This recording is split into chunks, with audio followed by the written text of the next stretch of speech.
और 1947 में जब हम आजाद हुए तो मुझको लगता था कि अंग्रेजों के जमाने का ये जो गाय को काटने का कानून है, नंदी को काटने का कानून है, और वो जो 350 कत्ल कारखाने हैं, वो सब बंद हो गए होंगे, क्योंकि अंग्रेजों की सरकार तो अत्याचारी सरकार थी।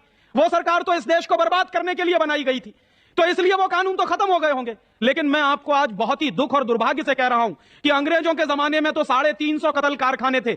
आज आजादी के 50 साल में 1997 में इस देश में 36,000 कत्ल कारखाने हैं। पंजाब से गायों का इतना कत्ल हुआ है कि देशी गाय ही दिखाई नहीं देती इस पूरे पंजाब में।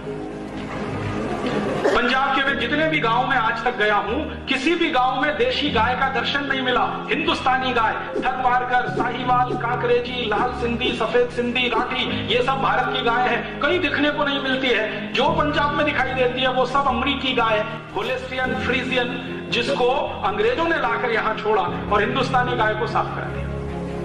और ये सिर्फ पंजाब का हाल नहीं है, पूरे हिंदुस्तान में यही हो रहा है। देशी गाय का बड़े पैमाने पर कत्ल। अंग्रेजों का तर्क ये था कि गाय का मांस खाने में बहुत स्वादिष्ट है। आज हमारे देश में जो काले अंग्रेज चला रहे हैं सरकार को, वो भी यही कहते हैं कि गाय का मांस खाने में बहुत स्वादिष्ट है, इसलिए गाय का कत्ल बंद नहीं हो सकता। न्यायालय में क्या होता है, कानून के आधार पर फैसला होता है, ना कि न्याय मिलता है। जैसे मैं आपको उदाहरण दूं, हमारे देश में एक कानून है। क्या कानून है?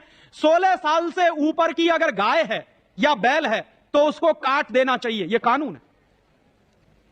अब आप मुझे यह बताइए कि 16 साल से ऊपर की गाय और बैल को काट देना चाहिए, कानून यह कहता है। क्यों कहता है? तो वो कहते हैं कि वो बूढ़ी हो गई है, तो इसके हिसाब से तो बूढ़े मां बाप हैं, उनको भी काट देना चाहिए, क्योंकि वो भी बूढ़े हो गए।